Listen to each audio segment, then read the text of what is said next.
Ésaïe prévoit l'étonnement, les doutes qui s'élèveront dans les cœurs des hommes qui entendront son message. Qui a cru à notre prédication? Qui a cru à ce que nous avons entendu? Ésaïe 53, 1, 4. À qui le Seigneur s'est-il révélé, s'écrit-il?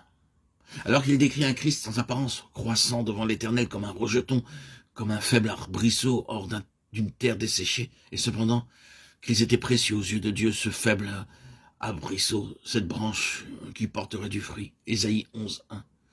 Le plan de choix, Israël, Ésaïe 5, 7, avait frustré les espérances du divin vigneron. Et sa vigne était devenue stérile. Le Christ était le rameau sortant du tronc d'Ishaï, le rejeton naissant de ses racines, qui porterait le fruit tant attendu. Bien qu'aux yeux des hommes, il n'eût en lui quoi que ce soit pour le faire aimer ou désirer.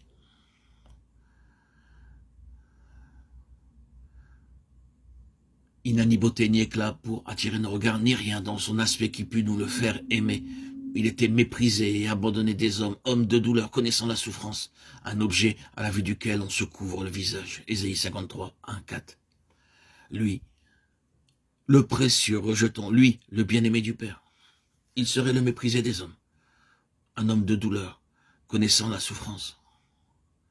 Les hommes se détourneraient de lui et l'abandonneraient, car la souffrance et la douleur éloignent. D'autre part, aux yeux de Dieu, cet acte d'amour et d'abaissement volontaire désignerait le Christ comme digne des honneurs suprêmes.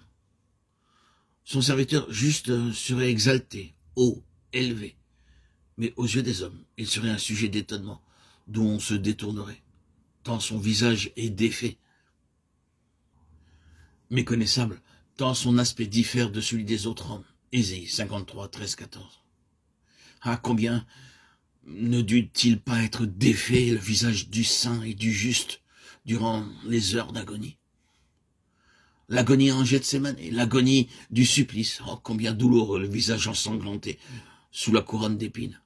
Combien affaissé et brisé le corps déchiré par les lanières armées de pointes de fouet romains. Voyez le poteau noirci, immaculé du sang des condamnés, meurtriers ou rebelles. Voyez les bourreaux autour de la victime que Pilate vient de leur livrer. Ils arrachent les vêtements, ils lient les mains, ils poussent le condamné vers le poteau d'infamie et l'y attachent si étroitement qu'il ne peut faire un mouvement. Voyez, les lanières déchirent les épaules, le sang coule.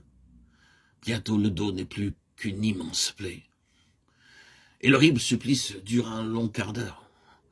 Un manteau de pourpre est alors jeté sur le corps lacéré. Des épines sont tressées en couronne et pressées sur le front de la victime. Oh, amour insondable, que n'as-tu pas souffert pour moi? Le prophète nous révèle jusqu'aux pensées du Christ aux heures du supplice. Je n'ai pas résisté, je n'ai pas reculé, j'ai livré mon dos à ceux qui me frappaient, mes joues à ceux qui m'arrachaient la barbe. Je n'ai pas dérobé mon visage aux outrages ou aux crachats. Le Seigneur l'Éternel viendra à mon aide aussi. Me suis-je fait un visage dur comme le roc? Ésaïe 55, 7. Les hommes se détournèrent du sein de Dieu en cette heure tragique. Il semblait que Dieu lui-même dérobât sa face. Au moins, les disciples qu'il avait vus transfigurer sur la montagne se souvinrent alors de la gloire qui était comme cachée sous l'enveloppe corporelle.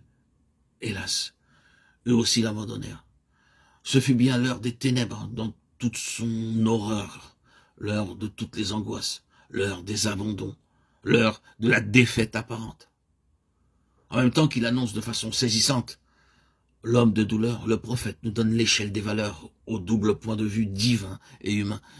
L'humanité en général, représentée par les contemporains du Christ, se détourna de lui.